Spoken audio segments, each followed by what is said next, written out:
I think about half the time I spend in my shop is just me looking for some tool that I've misplaced or set down somewhere I shouldn't have. So I'm trying to be at least a little bit more organized in my shop.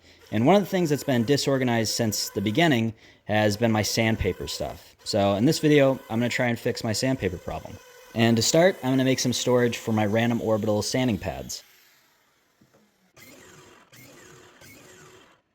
So these are going to be the sides of all the sanding pad containers, and I wanted these sides to be curved, and they are going to be once I fold up all the cuts left from the router. But before I can do that, I have to clear out all the sawdust that got left behind from the router so that I can actually fold this up tightly. So I'm using my pull saw just to pull out all that sawdust, and then I can glue all those cuts together.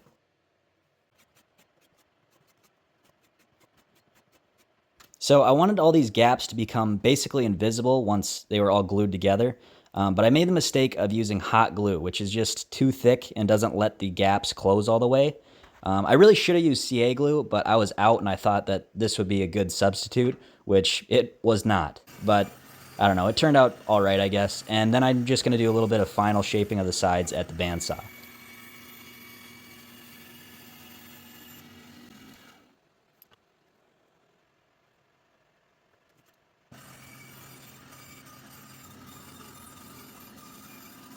While at the bandsaw, I also cut out a bunch of these discs that will be the bottoms of all the sanding pad containers.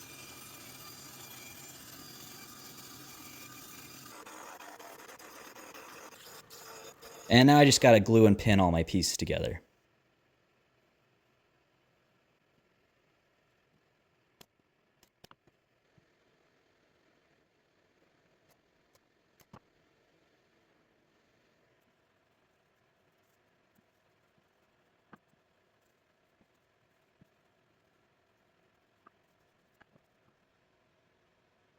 So I ended up making 5 of these to store different grits.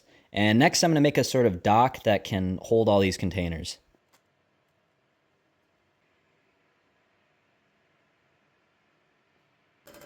The bottom of each of those sanding pad containers is 6.5 inches in diameter. And I just so happen to have a circular saw blade of that exact same size. So I'm going to change out my miter saw blade for this smaller blade. And I'm going to cut a bunch of slots in this board that will perfectly fit around the sanding pad containers.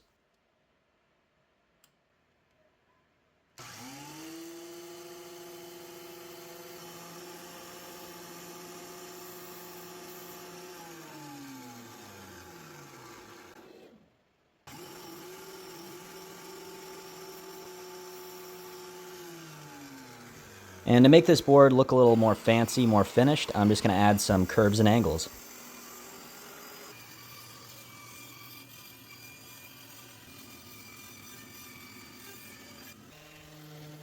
By the way, everything I make in this video is going to be finished with just cutting board oil. Probably not the most protective, but I didn't really want to deal with anything more complicated than that.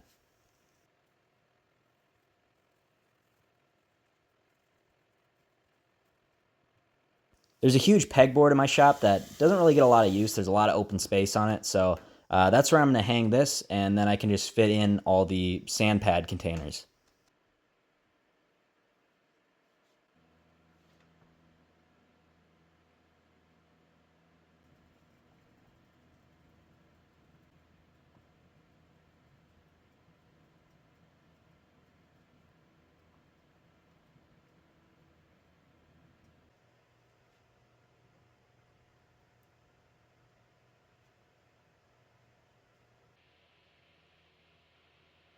And the nice thing about this is that I can take those containers on and off really easily and just bring them around the shop whenever I need to do some sanding.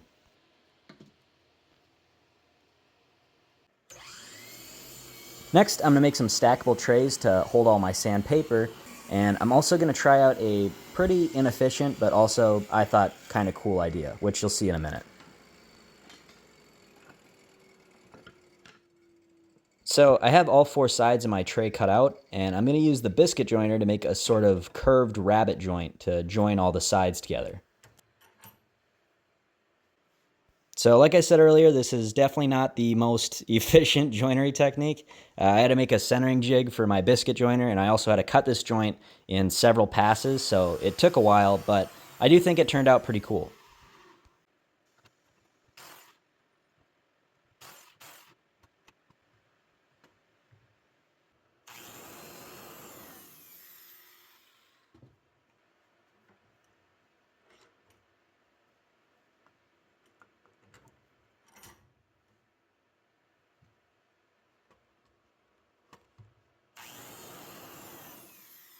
And now I just need to sand the other two sides to fit in those rabbets I just cut.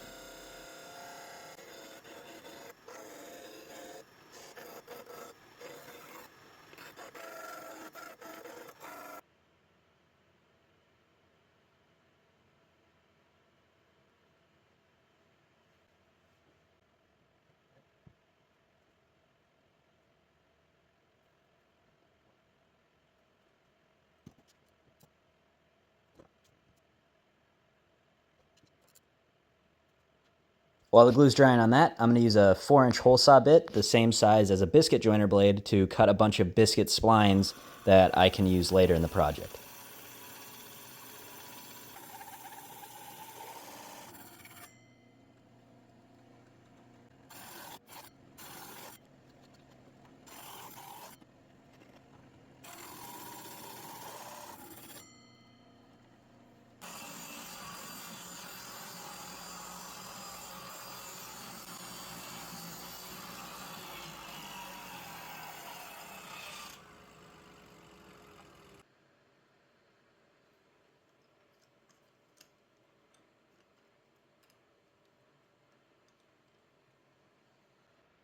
Now back to the tray, I'm going to use those splines that I just made to reinforce all the corner joints on each of the trays.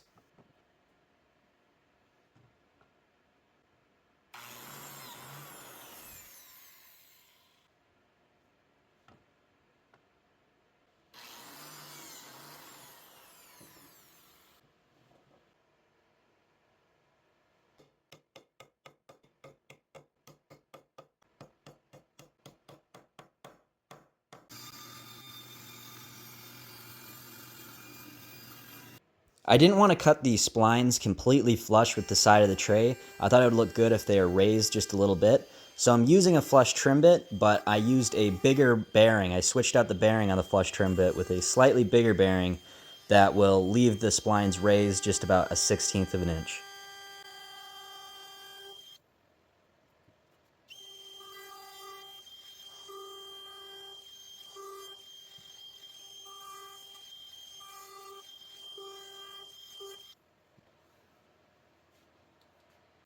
At this point, this tray basically just turned into a biscuit joiner project for me to try out different ideas, and I'm just going with it. So I decided to use the biscuit joiner once again to cut a bunch of slots that I can fill with splines, and then those splines are going to hold up the tray bottom.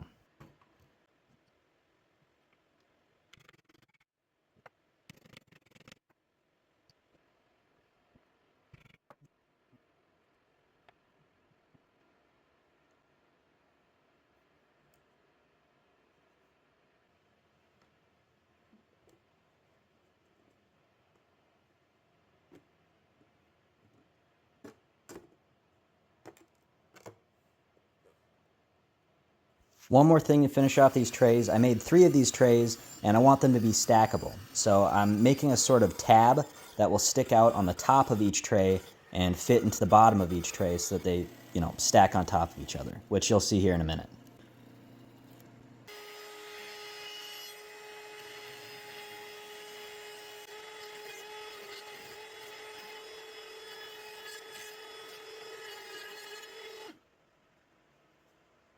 And of course, I'm going to use the biscuit joiner to cut the slot for these tabs.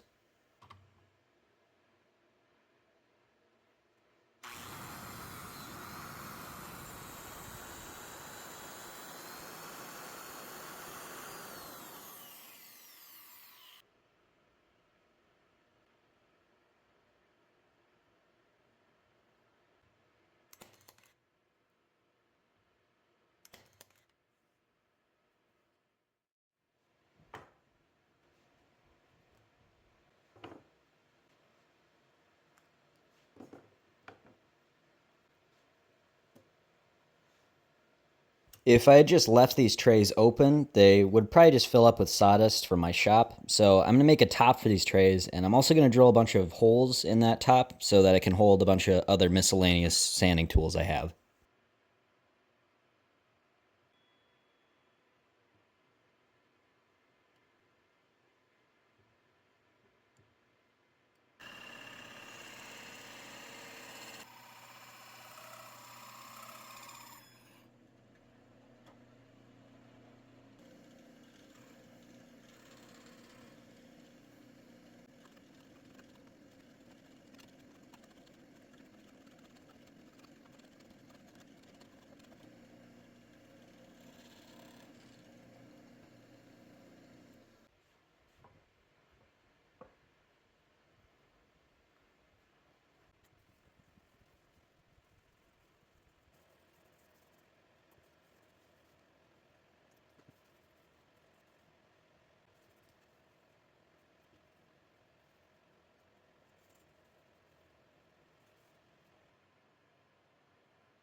All right, so last thing I'm gonna make for this video, I still need some storage for my sanding belts. And the number of belts I have and the size of the sanding belts I have is constantly changing. So I want the system that I make to store these belts to be able to change too. So what I'm going to do is I'm going to make a bunch of dowels that I can hang the sanding belts on. And these dowels are going to have slots cut in the back of them that will fit onto a strip of wood. And they'll just friction fit onto that strip of wood, and I can move them around wherever I want to fit different size belts. Not really sure if what I'm saying is making sense right now, but you'll see what I mean in just a minute here.